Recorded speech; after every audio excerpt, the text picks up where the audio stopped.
Hi, and welcome to my channel. I'm Lauren, and for today's class, I'll be sharing Thomas Hanna's somatic exercises for improved walking. Now, if you haven't already, hit that subscribe, like, and notification bell so you can stay up to date on new classes, new content as I release them. I also highly recommend going back and watching the last 7 somatic exercise classes because they help you to, instead of being stiff, moving from a place of stiffness, to find more balance, more ease of movement, especially in the center of the body, the trunk, that when you get to this class, you are able to walk and move more freely. So to go back to what this class is about, what you're going to be learning. Now, in this class, we're going to break it up into 2 main sections. Then we'll put it together at the end. So the first being the vertical dimension of walking. Think when you transfer your weight from one foot to the other, you're lifting one foot, one hip up. Once you get that down, we'll move to the horizontal dimension of walking. Think that circular motion of the hips, that rotational function of the pelvis and of the trunk, and re-educating your body on that contralateral movement pattern that is optimal. If as we age, we get more accustomed to just being more stiff, walking stiffly, not picking up our feet, not moving the hips and pelvis and trunk, then we will develop what's called sensory motor amnesia and just forget altogether what it's like to walk with ease, with balance, and with efficiency. By the end of this class, you will have re-educated yourself on the art of walking with efficiency and balance. Before we begin, slip into something comfortable, find some open floor space, maybe on a mat like myself. If that is not accessible to you and you need to lie down on a bed, go ahead and start there, but I would like you to eventually try to work your way down to the floor, as the floor is going to give you more direct feedback. Once you have all that you need, I'll meet you here on the mat.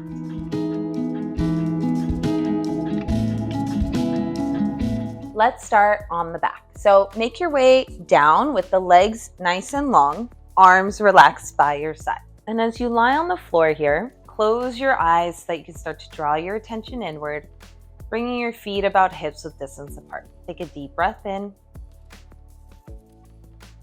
hold at the top, and take a big sigh out. Good.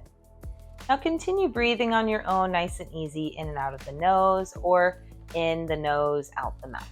Now from here, press your right heel forward and notice what happened as you did that. Your right hip drops, your left hip lifts. You may notice a bit of a twist in the trunk here. And then you're going to switch and push your left heel forward and notice how the opposite occurs. We're going to do 20 total, so take some time to kind of get familiar with this movement pattern. Maybe at first your body is a bit stiff, resistant to that movement. But perhaps with time and repetition, your body starts to kind of become a bit more supple. The movement starts to feel easier. Imagine that you're walking in slow motion. This is the kind of movement that occurs in that vertical dimension of walking when we take a step and transfer a weight from one foot and one hip to the other. I want to say that was 10, halfway there. Might be off by a little bit, but that's okay. We want to aim for 20.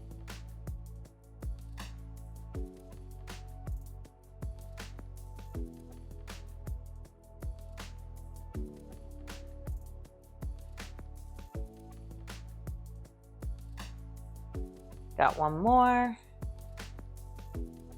And just notice how your body feels now. Take a deep breath in. And big sigh out. Now we're going to move on to the horizontal dimension of walking. Plant both feet to the ground as wide as is comfortable to you. So for me, that's about hips, or rather mat width distance apart. Now you want to keep both shoulders relaxed to the floor here. Take a deep breath in.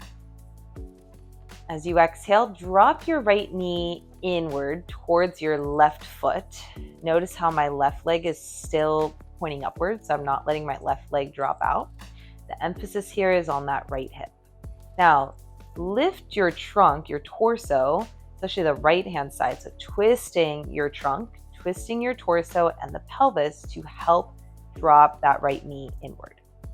And then come back to center. We're going to do 5 total.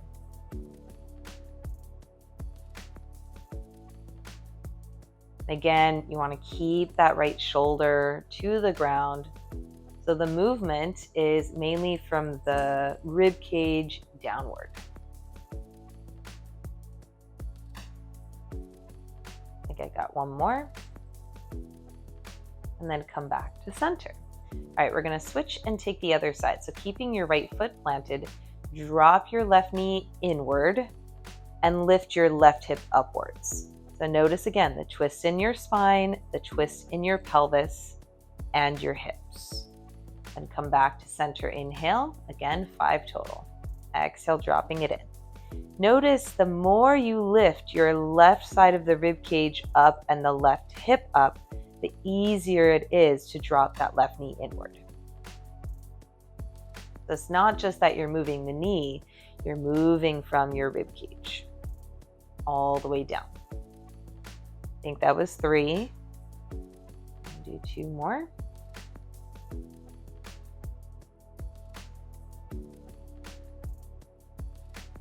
And again, just notice how that felt. So now we're going to alternate our legs 5 times total. And I want you to be aware of that rocking pattern, that movement of shifting from one hip to the other, this rolling effect on the back of your body.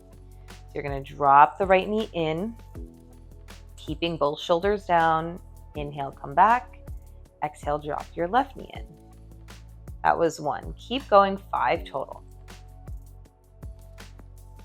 Again, feeling that rolling movement on the back of your body.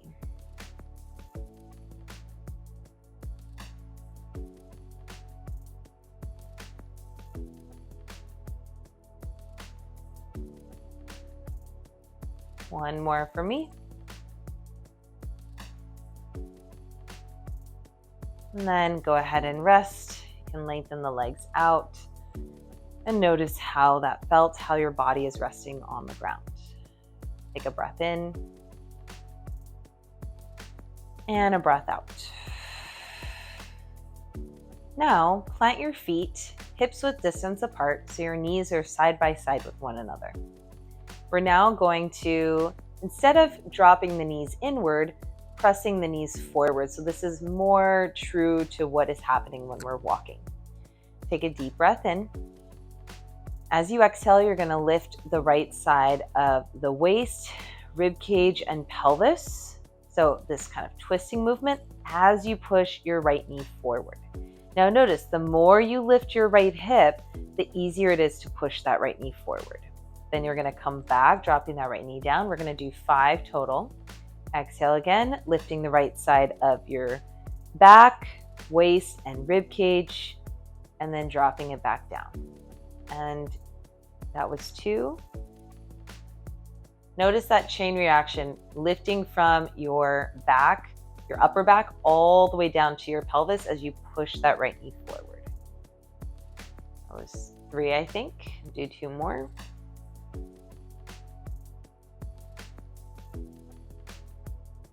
And notice how that feels. If you take your hands to the hips, that right hip may feel a little lower.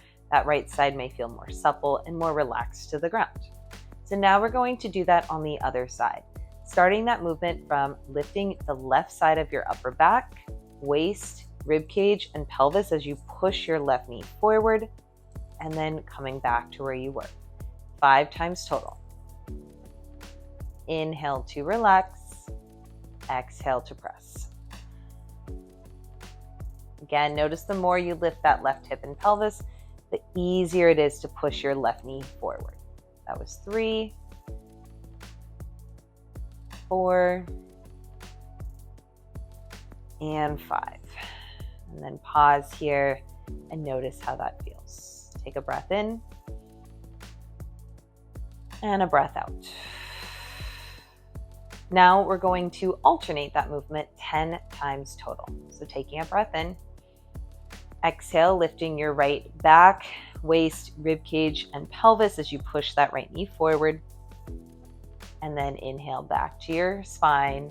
Exhale as you switch, lifting your left side of your upper back, rib cage, pelvis and pushing the knee forward, and then returning where you were. So that was one. Keep going on your own. Imagine that you're taking a big step and the reaction that would occur, right? Your hips would swing forward, whichever leg you're leading with. That's what we're doing here. That horizontal movement of your hips and pelvis, that sway-like motion.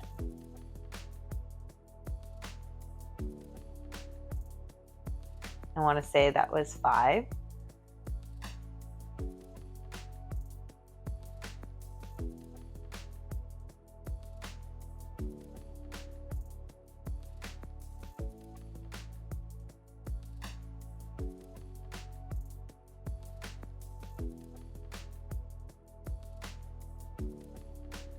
One more. And then relax and notice how your body is resting here. Take a breath in and out. Now that you've gotten the vertical and horizontal movement of the hips, we're now going to combine those two. So keep your right foot planted, lengthen your left leg out. We're going to basically be doing an exaggerated version of walking here. So you're going to press your right knee forward, lifting off that right hip, and notice how the left side of your body scrunches. So the left hip lifts up, the left leg shortens. Then you're going to lower that back down and just do that a couple more times until you get the hang of that movement before we get into alternating. All right, try the other side with the left foot planted, right leg long. Again, you're going to lift up from your upper back to your pelvis as you push your left knee forward. Notice how the right side of the body scrunches, the right hip lifts, the right leg shortens. And then relax and do that maybe twice more just to get the hang of it. All right, and then lengthen your left leg out, plant your right foot.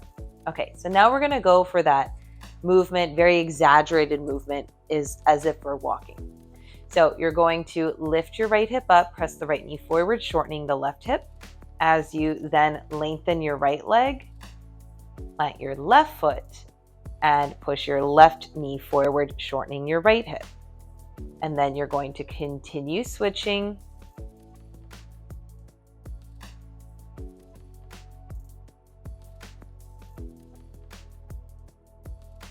And visualize that you are walking. I know it's a very slow and exaggerated version of walking, but that locomotion that's involved with walking. Notice how as you push one knee forward, that hip lifts, the other drops. And think like as if you were to step with the left leg, that right hip's gonna hike up. And also notice that circular pattern in the hips, this pushing of the hips forward, down, and back. Forward, down, and back. I completely lost count, but we're trying to aim for 20. Let's just say that was 5 total. A little more practice doesn't hurt.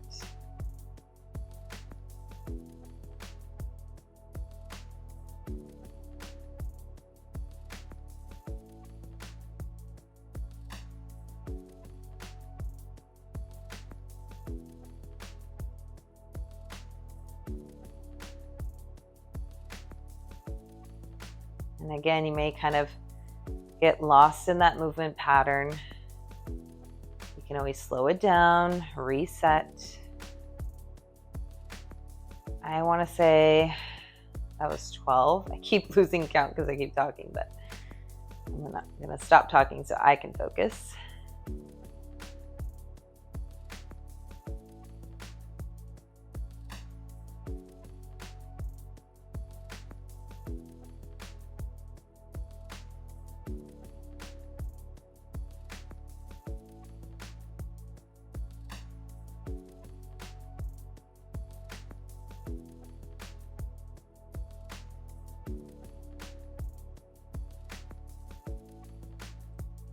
One more for me.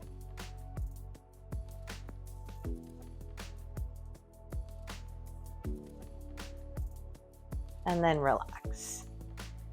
So combining those two steps might feel a little funky, might feel a little awkward at first. And again, it might also be hard to visualize because you're lying on your back instead of standing and walking. But we're going to put all of it together right now as we come up to walk. Now that you've re-educated your body on the vertical dimension and horizontal dimension of walking, we're going to put that together as we stand. So feet about hips width distance apart. Relax your arms, relax your shoulders, and notice if you're gripping or tensing in your back. Let your back relax. Let everything be nice and easy. All you're going to do is bend your right knee as you lengthen your left leg. Notice how as you do so, your hips sway and lean a little bit to the left. Your left side of the body shortens. Your back is kind of shortened or on the left-hand side, and the right side is lengthened. Then you're going to switch and do the other side. And it might feel a little awkward at first, but this is the natural locomotion of walking. So notice the circular movement of the hips. As one hip goes forward, the other goes back. And it's a movement forward, down, and back as the other hip goes back, down, and forward. Okay, so our hips are set up so that there's that ball and socket joint, right? So our hips should be able to move circularly in that socket. So once you get the hang of that, we want to aim for 20 total. So I don't know, let's say that was 10. I feel like we did 10 there. So keep going, bending and lengthening into the opposing leg. Okay, let's just say I have 3 more.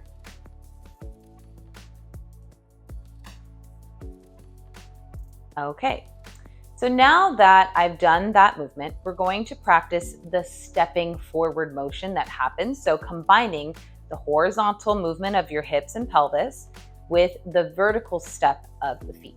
Now, bend your right knee and lengthen your left leg. So all of your weight is coming into your left hip. Notice how as you do that, you can even kind of slide your right toes forward. Then as you do so, transfer your weight to your right foot and bend your left knee. Okay, so notice that movement, that circular movement of the hips, that rotational aspect of the pelvis and of the spine. Then, now that your weight's on your right hip, you're going to lift your left leg up, kind of sliding it forward, transfer your weight to your left foot, and bend your right knee. Okay, so that movement is the exact movement of the hips and the pelvis and the trunk. Now, let's practice walking from one end of the mat to the other. Standing on one side of your mat, bend your right knee and lengthen your left leg. Now notice here, if as you have your right knee bent, your right hip is forward, if your right shoulder unconsciously starts to drop forward, okay? We want to think of that twisting effect. So even though that right hip is forward, relax that right shoulder back and allow that left shoulder to naturally come forward, okay? Then you can slide that left foot forward a bit, transferring your weight to your right foot, and bend your left knee, okay? And notice how the opposite happens. So as your right hip pulls back, your left hip comes forward, and the opposite is true in the shoulders. So your left shoulder is back and the right shoulder is naturally forward. And continue doing that walking like movement, okay?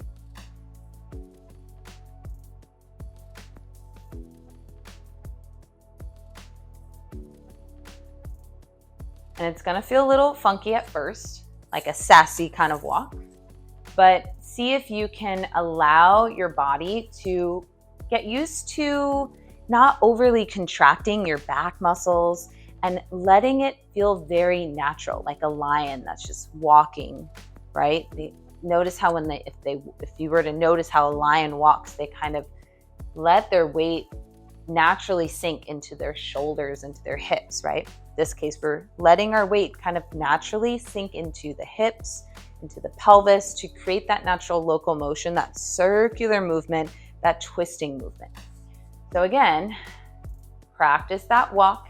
Just remember, as the one hip is back with your weight on that hip, your opposing shoulder is forward, okay? And the other shoulder's back. So it's this natural walking movement. And again, it's gonna feel a little funky at first, but once you get used to it, you're kind of re-educating your body. It's gonna start feeling easy to walk, very easy, okay? Your body feels loose, you're not tense, you're not stiff, you're picking up your feet, you're transferring your weight, you are letting your shoulders kind of move naturally in response to the hips and pelvis. And then maybe even close your eyes as you're doing this and notice that circular movement of the hips and of the pelvis, okay?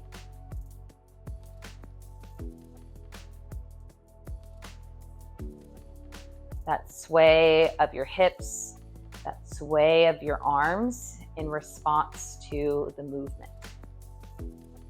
Okay, once you get that down, maybe you pick up the pace, you walk a little bit quicker.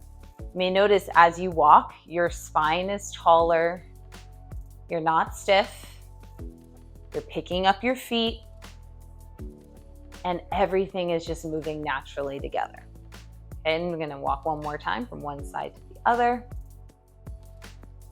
And come back to the middle of your mat.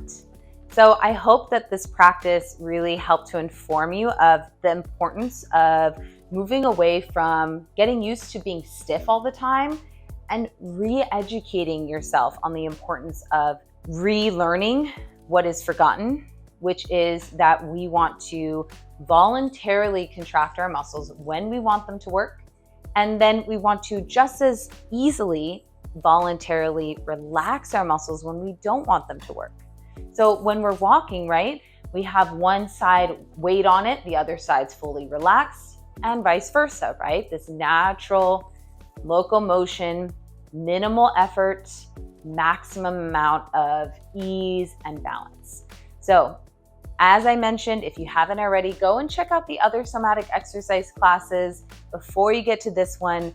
This one, I would say, combines a lot of the other movements. So this is, I would say, pretty advanced as far as the understanding of your body in space, the understanding of how to move your body from a embodied place and intuitive place. And check out all my other playlists in addition to my somatic exercises, because as I mentioned in my What is Somatic Yoga video, somatics is really in the ethos of how I teach, what I do as a teacher, how I integrate into my classes. All of these somatic exercises in some way, shape, or form are integrated in my classes. And I always teach from a place of listening, understanding, feeling, and connecting instead of worrying about aesthetics. So if you haven't already, hit that subscribe and like button, hit the notification bell so you can stay up to date on new content and new classes. And I will see you next time. Have a great rest of your day.